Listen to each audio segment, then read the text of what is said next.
Welcome to Leadership Reimagined on True Chat, where game-changing conversations are reshaping the world of work. Here's your host, Janice Ellig. Thank you. I'm Janice Ellig, the CEO and founder of Ellig Group, Executive Search Advisors, where we are reimagining search and through these podcasts sharing amazing stories of leadership. Joining me today is Les Brun for a conversation on today's board for tomorrow's success. Les is Chairman and Chief Executive Officer of SAR Group, a diversified holding company for investments. He is also Vice Chairman and Senior Advisor of G100 Companies, a unique business partnership that combines the world's best C-level learning communities with a handful of premier firms. Prior, he was founder and chairman emeritus of Hamilton Lane, the world's leading private equity advisory and management firm, focusing on the firm's strategic initiatives and direction. For his remarkable board service, Les is recognized by the NACD as one of America's top 100 corporate directors, and rightfully so. He is currently non-executive chairman of CDK Global, Inc., and a lead director of both Merck and Broadridge Financial Solutions. Les serves on the board of directors of Corning, Inc., Ario Capital, and Footprint, and is a member of the Council on Foreign Relations. Previously, he served as chairman of ADP and was chairman of U.S. Small Business Administration and a member of the Committee for the Reinvention of the SBA. Les's career started over 38 years ago in investment banking, commercial banking, and financial advisory experience with Chemical Bank and Seoul Korea, Fidelity Bank, E.F. Hutton, and Lloyd's International Corporation. This is a remarkable man that I've had the privilege of just getting to know, and we have so much to cover today. Thank you for joining me. It's a pleasure, Janice. Thank you for having me. So before we get into it, I want to hear a little bit about your career as you started with where you are today. But going back to those days at Chemical Bank. Boy, that takes me back quite a ways. It's been a remarkable journey. It has been a very fun journey. It's one that has taken some unexpected turns. It has provided me with greater wealth than I had ever imagined I might have. It's provided me with greater opportunity to associate with incredibly intelligent and influential people who are moving the world's agenda. And it's something that I, as an immigrant kid from what our current administration refers to as an S-hole country, never imagined would be the case. So I am the quintessential American success story. Well, that's remarkable. But when you first came here, you didn't speak English, right? I did not. And you were 7.5 years of age, right? And you were going to be a social worker, but you didn't end up doing that. And so tell us about that beginning journey and where you first started out. It's funny how life has its twists and turns, doesn't it? Yeah. I started out as an immigrant kid. My parents emigrated to the United States, again, when I was about 7.5 years old. I spoke no English at the time and learned to speak English literally watching television. Father Knows Best, Ozzie and Harriet, Donna Reed, all the usual shows that you can imagine. And so I'm fortunate enough to think of myself as a New Yorker without a New York accent for the most part. First in my family to go to college, I went off and went as far away as I could go from home and still afford to pay for it myself with only a small amount in student loans. Went at a time when this country was in another sort of revolution, the early days of flower power and the hippie syndrome, late 60s, early 70s. I wanted to change the world and save the world. I became a social welfare major and believed that I would come out and somehow be involved on some basis in changing the world. And I guess I resolved early on that changing the world would take far more than just me to do it on any meaningful basis, and that I could be more successful at moving that agenda forward by supporting those organizations, people, and causes that were moving the agenda far better than I could as a single individual. And so I abandoned social work as a career per se, never forgetting what it taught me, and chose to pursue a much more mercantile career, if you will, and moved into financial services. A more Pure lucrative serendipity. career. We could get more money. Certainly a more Change lucrative the career, world, without a right? doubt. Yeah. So when you first showed up, right, it was Chemical Bank at the time? It was Chemical Bank. Yeah. And so you told me a little story earlier earlier about how you showed up. It was not dressed for success, this is, right? This is, as we talked about earlier, one of those little moments that you may not recognize in the moment, but that are fairly meaningful to the course of your life in the long term. Again, not knowing what I was signing up for and not being part of that particular demographic, that was the more traditional demographic of the bank's hires. I showed up for the first day of work, having been brought in to go through credit training with a group of people who would be separated into the bank's 3 divisions, but we all trained together. I showed up the very first morning wanting to be impressive, very early on in the morning, 7:20. And I was at the elevator about to go upstairs to the training floor, and I was wearing slacks, a sport coat, and shirt and tie. And the coordinator, the advisor for the cohort that I was going through credit training with, saw me and stopped me as I was getting on the elevator and said one word to me twice. She said, "Suit." Suit. So I immediately ran home. I had enough time to do that and come back in the only ratty suit that I owned, which is an old black suit. I don't know where I'd gotten it from.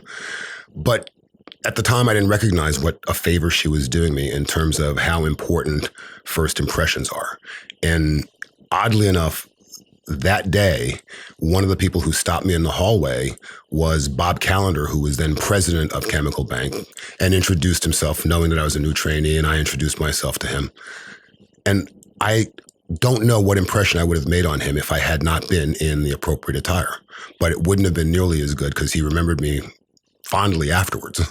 So she really helped you, and appearances mattered, right? Amazingly so. And appearances do matter. First impressions matter. And again, I think life is a series of moments where whatever it is that you have by way of perseverance, whatever it is that is the insecurity that drives you, you're aided by a bit of luck in terms of encountering people along the way who, for whatever reason, take some interest in your well-being, whether you recognize it in the moment or otherwise. Fast forward a little bit, because you gave a speech at Drexel University LeBeau College of Business where you spoke about your success and describing it as luck, perseverance, and insecurity as the keys to success. Tell us about that in terms of your life story. What did you mean by that? Yeah, I mean, it's perseverance is important. Having a goal, having a vision of who and what it is you want to be, and marching towards that goal in the face of adversity and setbacks is important. Insecurity is important as well, in that it gives you reason to believe that there's always somebody coming up behind you, and that you had better keep trudging ahead forward. And the luck part comes from instances like, again, Anita Halder, whose name I will never forget at Chemical Bank, who said that word to me twice. Along the way, there have been many other Anita Halders who have been helpful to me. At times, I knew it. Other times, I didn't realize it until after the fact that they were being helpful to me. But those 3 elements, luck, perseverance, and insecurity, in combination, allow some of us to achieve a degree of success that we can only dream of. And did you have that during your career as an investment and commercial banker? I mean, one does not think of an individual in investment banking as being terribly insecure, and yet you feel that propelled you. I wouldn't want to over-embellish the insecurity part or make it more meaningful than it is. It's not that you need to be afraid of your own shadow, but rather it is the recognition that you're not that smart, you're not that good, you're not that much better than anybody else, and that there's always somebody or some group of somebodies who can do what you do as well, if not better. And so you better be mindful of their existence and continue to perfect your craft or trade. It's like in sports, it's the competition. Absolutely. You have it is exactly as you describe it. It is a competition. Yeah. Life is a competition. So you've lived in many different cultures and you've majored in social work. And I've read that you talk about, some virtues like civility and respect at the top of your list of what's needed. and that everybody should really study this and treat people. Nobody's better than anybody else. How is this important in what, when you have been in many companies, you've been on many boards, how is this important about building stronger companies, building stronger boards in terms of what you look for in people as you've been hiring them as a CEO and a board director? You and I had a little bit of an earlier conversation about certain of these characteristics. Character, as you point out, is the most important of them. With character comes that civility, which allows you then to develop what I think is the most important characteristic to success in the C-suite, and that is followership. Having people believe that you are capable of providing the leadership that they are in turn willing to follow is the real determinant of success. And that can't come if you're not civil. It can't come if you don't respect other points of view, if you don't examine them, if you don't give them legitimacy. You don't have to adopt them, but you have to give them voice and give those who propose those things a reason to believe that they're being heard. So you have to be listening to those individuals and give them the respect. As many of our mothers have told us, we have 2 ears and 1 mouth for a reason. You learned from your mother, right? And learned well. And that leads also to what you said about disharmony and disintegration in society and willingness to accept other people's points of view. And you've been a leader in this regard in terms of building better social welfare systems. You've given gifts. You're a big philanthropist in this area. What are your own dreams in terms of helping to build a society in this country? And where we are politically, it's an issue. We hear a lot of disharmony going on. Yeah, listen, I think we would be advantaged as a country, and we would be advantaged as a global community if we had a bit more civility and a willingness to, again, listen to another point of view, examine it from multiple perspectives, determine if there are elements of value within that point of view, and incorporating those elements within our own thinking. As we sit today, we have whatever point of view we have constantly reinforced in 30-second sound bites by whatever media we choose to follow, which is a reinforcement of our own thinking. I remember a time when you had to read the article in the New York Times and you had to read the whole article, and it caused you to think about whatever it is you were contemplating, and form a perhaps more informed point of view about those things. That doesn't happen anymore. Now, whatever it is that you believe, you can have reinforced by the click of a button in nanoseconds. And I just think this is certainly borne out too at the board level in terms of you have to listen to each other around the boardroom table. Is that most important? There's quite a bit of conversation in boardrooms around the compelling need for collegiality. And I think that is very important. It's not to say that you can't have a differing point of view and hold to that point of view in the face of other conversation, if you believe that strongly. But it is to say that there has to be a healthy dose of respect amongst the board members to recognize that we are each entitled to our point of view. None of us can force our point of view on others, and that if presented civilly and dispassionately, there is a greater likelihood of the opposing point of view recognizing some element of value in our position that begins to allow us as a collective to make more informed, better choices about whatever it is we're deliberating. Tell us a little bit about your current company today. Well, so our group is Diversified Holding Company is sometimes a misnomer. It's really a family office for all intents and purposes. It's a single family office. When I sold my interest in Hamilton Lane, I needed to come up with a place to hang my hat, since my wife kicked me out of the house after about a month and a half, saying that she was the CEO of the house and I wasn't. And so I needed a place to go and hang the hat. I started a company and I needed a name for the company. I wasn't nearly as good at naming it as I was at calling Hamilton Lane, Hamilton Lane. But SAR was my then ex-wife's family name, and that's what became the family office name. It served me well. People always ask where it comes from and what it means, which is great. Just as in the old days, people used to ask about Hamilton Lane. But it really is just a single family office. There are a few associates who work with me and my assistant and their assistant. And I go about making my investments and having fun with the rest of my life. And the multiple boards that you're on, too, and everything else that you're doing, including Council on Foreign Relations. So thank you, Les. Now, a quick reminder, you are listening to Today's Boards, Tomorrow's Success with Les Brun, Chairman, CEO of SAR Group. The topics we cover, like today's, are all current, and a new topic with a new game changer is released on the third Thursday of every month. This is a great way to stay current on relevant issues that are happening around us. So, Les, I want to take us back to where companies are today. And when I look back at the S&P 500, and there are reports about, 50 years ago, okay, in 1965, the average tenure of companies on the S&P 500 was 33 years. By 1990, it was 20 years. It's forecast to shrink by 14 years by 2026. And so if you look at the Fortune 500 in 1995 versus 2011, 87% are gone. And according to InfoSights, the forecasted churn rate says that 50% of the S&P 500 will turn over in the next 15 years and not be on the S&P 500. So I've thrown out a lot of statistics there. But essentially, we're looking at, wow, they won't be on the S&P 500. Right. We're looking at the world as it exists today, which is very different than the world as it existed 20 years ago.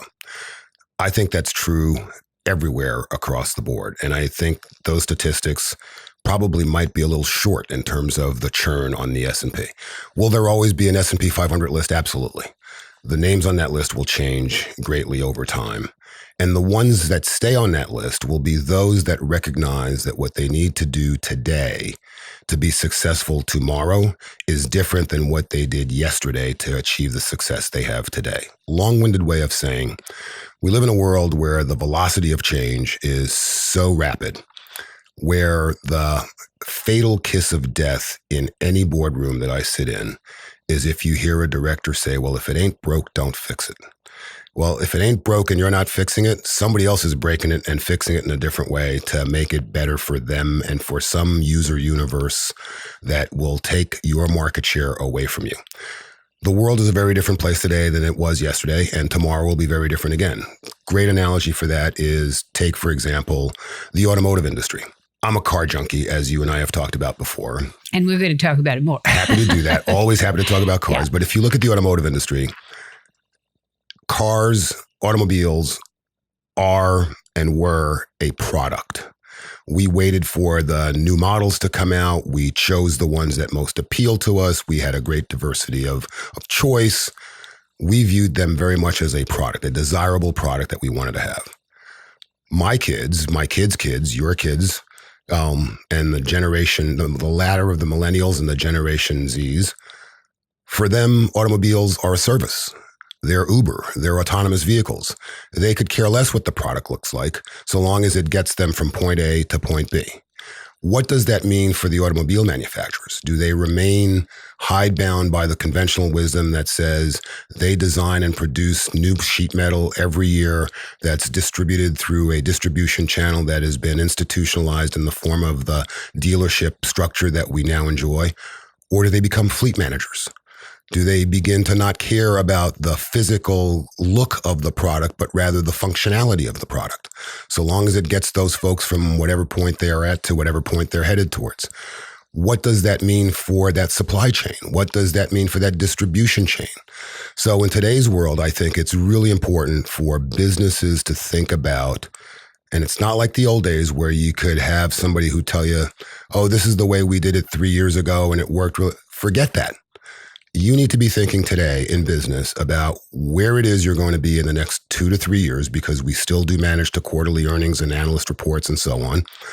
But also equally, thinking about where is it that I need to be getting to in 15 or 20 years to make sure that I'm one of the survivors on that S&P 500 list and not one of the folks that people talk about as having existed way back when.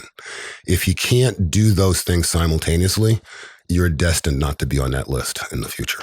So how does that change the role of the board director? Because you're not there to run the company. We are not there. I am ever mindful, Janice, of the nose in, fingers out approach to board governance. Having said that, it is incumbent on boards to challenge management in the strategy discussions. Boards have fundamentally two roles. We have strategy vetting, if you will, and helping to inform management's thinking about strategy and challenging them along the way, and succession. The strategy piece is really an important piece because that in turn will in part inform the succession piece. Understanding what it is the world might look like and where it is the world is driving towards in the future is the really important piece of strategy vetting, because that will then determine what kind of leadership you need to get you from that point A to point B. I can't think of a more significant role for a board than to do that with as high degree of dispassionate intellectual curiosity and inquisitiveness and probity than anything else that board might do. And it's particularly important that in order to be able to do that, boards be relatively current about where we are today and what the future might look like given what trends we're able to look at and analyze and what data we're able to look at and analyze. That informs what boards look like today, tomorrow, and in the future. And that's what we're talking about. Today's board's tomorrow's success. Absolutely. For the companies. Absolutely. So you have to have a very relevant board for where that company is, right? Where it is today. And you have to be looking at that CEO and his or her team, right? And the strategy. So you're not operating, but you really got them. It is a collaborative effort. Yeah. It is a symbiotic effort. Mm-hmm. It is, to your point earlier, incredibly important to realize that we are not there to run the company, mm-hmm. but we are there to be additive to management in how it is they choose to run the company. If we ran the company, we couldn't fairly compensate them because we'd never know if the success was theirs or if the failure was ours. So you have to let them do their thing, but you have to be as additive to their equation in helping inform their views and their choices as is possible. The old days of wanting, retired CEOs, I mean, no offense to retired CEOs. I'm a retired CEO for all intents and purposes in some respects. Right. But I do think it's important that you stay current and stay engaged and stay active. I make a number of personal investments that I believe keep me in the current atmosphere. Mm-hmm. I'm particularly oriented towards technology investments, for example. Again, the notion of this is how we did it 3 years ago when I ran such and such company is terrific as an anecdote. It's not particularly informative in a world that is changing as rapidly as ours is. So we at Ella Group do board searches and we do C-suite searches, and every company needs their own tailored searches, right? Sure. So for that industry, for that sector, you've been on a number of different boards. What could you say generally, though, given what you've just said about what's needed on boards, that is needed, given where boards need to be today for tomorrow's success, is needed in board directors? So I think a couple of things. One is that we need to be less focused on the title that the person holds as opposed to the function that the person has in their current organization and how that is potentially informative to what we do as an organization. Long-winded way, digital natives. It's important to have digital natives. You don't need a technology expert. That's much too narrow a person to have on your board just to have that particular expertise. You can hire that. But you do want someone who lives in a digital world. You do want people who live in a data-driven, analytical world where their use of data gathering and being able to distill that into actionable items is an important part of their existence because that will drive how you think about your own business. I think any business that today doesn't recognize that they are a digital platform delivering whatever product or service they deliver is destined to not be on the list that we talked about previously. Whether you're a pharma company, whether you're an automobile manufacturer, whether you're a nut and bolt maker, it's all about the data. How do you get your product to market? New channels of distribution. Absolutely. And that strategic thinking and what you talked about earlier, that intellectual curiosity to look at the world differently. What's coming around the corner? Yep. Right? To always be learning. Yeah, which is not to say that any of us, if any of us actually knew precisely what was coming around the corner, we wouldn't be sitting here having this conversation. Right. But having said that, having some directional orientation, some sensitivity, some sensibility about what is around that corner or what the range of options are that are around that corner is particularly important to have in today's day and age. And you mentioned that collegiality, that collaboration, the willingness to raise the questions, right? Yeah. At that board table. Yeah, absolutely. And it also means that directors need to be less entitled than they had been in the past. And I say that cautiously. I think directors, on the whole, are well-intended people. But I do think that there are oftentimes the capacity unintentionally to think of it as I stay here until I retire kind of routine. So I've heard CEOs say, I really do want the best athletes on my board. I want to open that aperture. And sometimes there are people below the radar. Do you agree with that? Yes, I do agree with that. I also think that part of that conversation when they say they want the best athlete is a bit of frustration in that they don't believe that they have all of the best athletes they could have on that board. But there's a reluctance to rock the boat. Collegiality can cut both ways. Yes. And collegiality is not an excuse for inaction. Collegiality doesn't mean that you don't have a conversation with an underperforming director. And underperformance can take any variety of different shapes, right? It could be someone who consumes too much air in the room, much less someone who doesn't contribute at all.